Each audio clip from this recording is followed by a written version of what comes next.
నమస్తే, welcome to social post. నేను మీ మాధురి. ఈరోజు మనతో పాటు ఉన్నారు AMFI registered mutual fund distributor PS Chandrasekhar గారు. నమస్తే సార్. నమస్తే సార్, ఒక 49 years ఓల్డ్ పర్సన్ ఉన్నారు. ఆయన కార్పస్కి సంబంధించి అంటే మంత్లీ ఆయన ఎక్స్పెండిచరు ఒక 2,15,000 రూపీస్ ఉన్నాయి అనుకుందాం. అలాంటి పర్సన్ ఒక 60 years వచ్చేసరికి తనకి ఈ కార్పస్ అమౌంట్, ఈ అమౌంట్ ఎవ్రీ మంత్ రిటర్న్ కింద రావాలి. ఒక 2,15,000 కింద తను ఎంత కార్పస్ బిల్డ్ చేసుకోవాలి అండ్ ఈ ఏజ్లో ఎంత నుంచి ఎంతవరకు పెట్టుబడి పెట్టాల్సి ఉంటుంది? మేడం, ఈరోజు మనం మాట్లాడుకునేది ఏంటంటే మేడం, ఇది ఒక 49 years ఓల్డ్ పర్సన్. ప్రజెంట్ ఖర్చులు ప్రతి నెల ఆయన ఖర్చులేమో 2,15,000. సో ఇప్పుడు మనం చూసేది ఏంటంటే మేడం, ఈ రోజు ఖర్చులు ఎలాగైతే ఆయన స్టాండర్డ్ ఆఫ్ లివింగ్ ఉందో ఒక 60 సంవత్సరాలు అంటే 49 years కదా, ఇది 60 yearsకి రిటైర్ అయిపోతున్నారు అనుకోండి. అంటే 60 yearsకి ఆయన రిటైర్ అయిపోతున్నారు. ఆ 60 నుంచి 80 years లైఫ్ ఎక్స్పెక్టెన్సీ అనుకోండి. 80 years లైఫ్ ఎక్స్పెక్టెన్సీ అంటే ఇంకా 20 years బతుకుతున్నారు అనుకో. ఆ సమయంలో ఇదే స్టాండర్డ్ ఆఫ్ లైఫ్ అంటే 2,15,000 ఎవ్రీ మంత్ ఖర్చు పెట్టేటట్టుగా ఏదైతే లీడ్ చేస్తున్నారో అదే విధంగా లీడ్ చేయాలనుకునేటప్పుడు ఆయనకు కావాల్సిన అప్పుడు కార్పస్ అమౌంట్ ఎంత అనేది చూద్దాం madam first. Okay, so very simple. ఏంటంటే 2,15,000 ఖర్చు పెడుతున్నాడు అంటే మంచి బాగా సంపాదిస్తున్నారు, రైట్? సో ఇన్వెస్ట్ చేస్తున్నారో లేదో అవన్నీ మనకు తెలీదు ఈ సినారియోలో. కాబట్టి చేస్తే ఏంటి, చేసుంటే ఎంత ఉండాలి, చేయకపోతే ఎంత చేసుకోవాలి, రెండు మాట్లాడదాం. ఆయన age 49 madam. Expected retirement 60 years. Okay, life expectancy 80 years. 80 years అంటే 60 నుంచి 20 years ఇంకా బతుకుతున్నారు అనుకుందాం ఆన్ అన్ యావరేజ్. అంటే ఇక్కడ మనకి ఇన్వెస్ట్మెంట్ ఒక 11 years ఇన్వెస్ట్మెంట్ మాత్రమే ఆయన పెట్టగలడు. 11 yearsలోనే ఇన్వెస్ట్ చేయాలి. ఆ 11 yearsలో ఎంత కార్పస్ క్రియేట్ చేసుకోవాలి.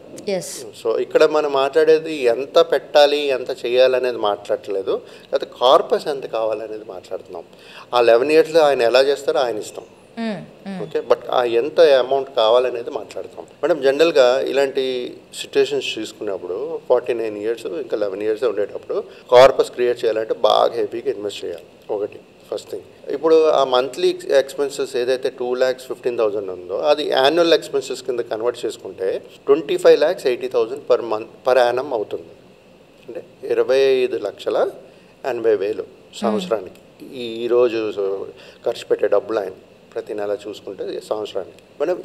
మనం ఒక 60 years అయినప్పటికీ ఆయనకి కావాలి ఇదే స్టాండర్డ్ ఆఫ్ లివింగ్ తీసుకోవాలి అనుకునేటప్పుడు మన మెయిన్ కన్సిడర్ చేయవలసింది ఇన్ఫ్లేషన్. 6% తీసుకుని ఇన్ఫ్లేషన్ కానీ కన్సిడర్ చేసి క్యాలిక్యులేట్ చేసుకుంటే ఆయనకు కావాల్సిన కార్పస్ అమౌంట్ అప్పటికి 9,68,00,000, 9.68 crores కార్పస్గా ఉండాలి. ఉంటేనే ఈరోజు ఏదైతే స్టాండర్డ్ లైఫ్ లీడ్ చేస్తున్నారో అదే విధంగా కంఫర్టబుల్గా అప్పుడు లీడ్ చేస్తారు. ఇన్ఫ్లేషన్ అన్నారు, ఇదే ఇన్ఫ్లేషన్ 11 years తర్వాత కూడా ఉంటుందా? ఉండదు కదా, మారుతూ ఉంటుంది. అప్పటికి దానికి తగ్గట్టు కూడా ఉండాలి కదా. అదే మారుతూనే ఉంటుంది. ఆన్ అన్ యావరేజ్ మనం తీసుకున్నాం. సో ఇన్ఫ్లేషన్ అనేది మన చేతిలో ఉండదు కాబట్టి ఇప్పుడు ఉండే ఒక రఫ్గా నెక్స్ట్ 11 years ఒక 6% అనేది తీసుకుని దాన్ని బట్టి మన క్యాలిక్యులేషన్. సో ఇక్కడ కావాల్సింది ఏంటి, 9,68,00,000 కావాలి.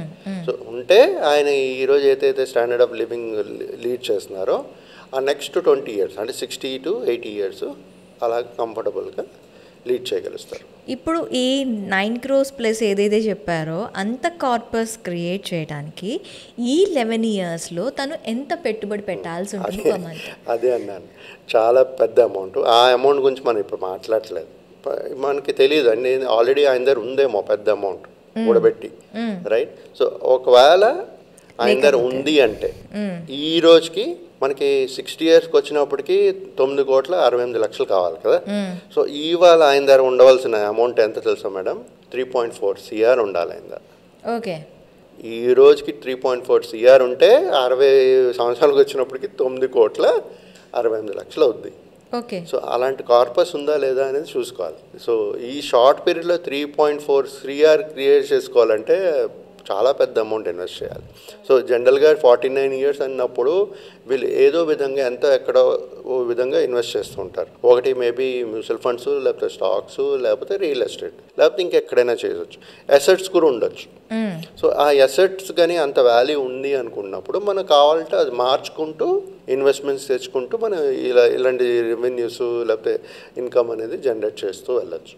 ఓకే. సో నేను చెప్పేది ఏంటంటే మేడం, ఎవరైనా ఒక పర్సన్ రిటైర్మెంట్ తర్వాత అదే స్టాండర్డ్ ఆఫ్ లివింగ్ కంటిన్యూ చేయాలి అనుకునేటప్పుడు మన ఇన్ఫ్లేషన్ కన్సిడర్ చేస్తూ క్యాల్కులేషన్స్ అనేది ఉండాలి, రైట్? సో ఈ విధంగా ప్రతి ఒక్కరు నేను చెప్పేది అంటే, ప్లస్ మనం ఎప్పుడైతే ఇన్వెస్ట్మెంట్స్ చేస్తామో మనకి 12-15% రిటర్న్స్ రావాలి కదా, అప్పుడే కదా మనం వెల్త్ క్రియేట్ అవుతుంది.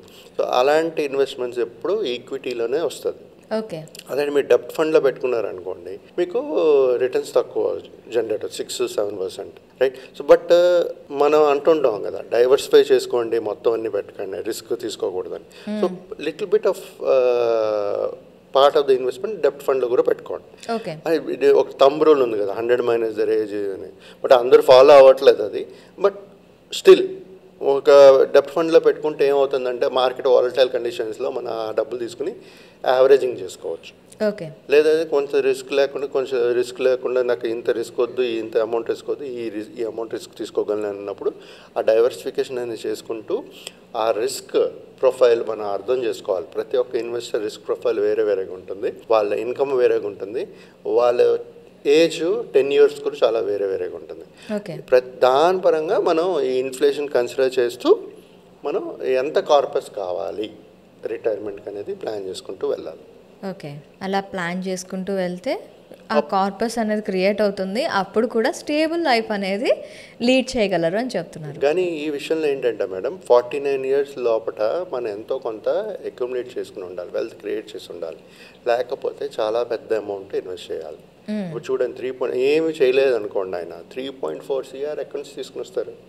కష్టం కదా. So start early and the weapon is your time. Okay. ఆ రెండు ఉండేటప్పుడు ఎలాంటి వెల్త్ అయినా సరే క్రియేట్ చేయగలుగుతాం. మేబీ ఒక వీడియోలో ముందు చెప్పానండి, సోషల్ పోస్ట్లో కూడా 100 కోట్లు ఎలా క్రియేట్ చేయాలని. ఓకే. సో 60 సంవత్సరాలు కట్టాలి, కానీ 60 సంవత్సరాలు ఎవరు బతుకుతారు అని చాలా ఉద్దేశంలో మైండ్లో ఉంటుంటుంది. అయినా 60 సంవత్సరాలు బ్రతికిన తర్వాత కూడా 100 కోట్లు ఎవరికి ఇస్తారు? అనుభవించట్లేదు. ఇప్పుడు మేడం ఒక్కటి అడుగుతాను మీకు, మనం ప్రాపర్టీస్ కొంటాం, స్థలాలు లేదా ఇది కొంటాం, ఎవరికి ఇస్తారు? మీరు పిల్లలకి ఇస్తారండి. ఇప్పుడు ఒక అసెట్ కొంటున్నారు అంటే ఆ అసెట్ని అనుభవిస్తూ పిల్లలకి ఇస్తారు. ఓకే. రైట్. ఇక్కడ మీరు ఎసెట్స్ కొంటారు అంటే ఎసెట్స్ వాళ్ళు అనుభవిస్తూ తదనంతరం పిల్లలకి ఇస్తారు. కానీ ఇక్కడ వాళ్ళు తమ ఏదైతే కంఫర్ట్స్ ఉంటాయో వాటిని వదులుకుంటూ పిల్లలకి ఇస్తారు. ఇది రెండింటికి చాలా తేడా ఉంది. కరెక్ట్, నేను ఒప్పుకుంటాను. ఏదైతే అనుభవిస్తారో అంతవరకే కొనుక్కోవాలి కదా. అవును. ఏదైతే అనుభవించారో మొత్తం అన్నీ అదే కొనుక్కోవడం కదా, అదే కదా చేస్తున్నారు. నా ఫోకస్ అక్కడ. సో నేను చెప్పేది ఏంటంటే, ఎలాగైనా వాళ్ళు నెక్స్ట్ జనరేషన్స్కి వెళ్ళేదే, వాట్ ఎవర్ ఇట్ ఈస్ అనుభవిస్తున్నారు. మీరు ఇన్వెస్ట్మెంట్ కూడా చేస్తున్నారు, 100 కోట్లు చేస్తున్నారు 60 సంవత్సరాలు, మీరు దాంట్లో అనుభవించవచ్చు. ఎందుకు అనుభవించకూడదు? మీరు పార్ట్లీ కొంత తీసుకోవచ్చు కదా, అనుభవించవచ్చు కదా. అది అనుభవిస్తూ మీద మిగిలేదు మీ ఫ్యూచర్ జనరేషన్కి ఇస్తున్నారు. ఓకే. సేమ్. సో వాళ్ళ థింకింగ్ ఏంటంటే అలా ఉండాలి. మన ఏదైనా సరే మన ఫ్యూచర్ జనరేషన్కి అది మీకు ఏ రూపంలో కావాలనేది మీరు డిసైడ్ చేసుకోండి.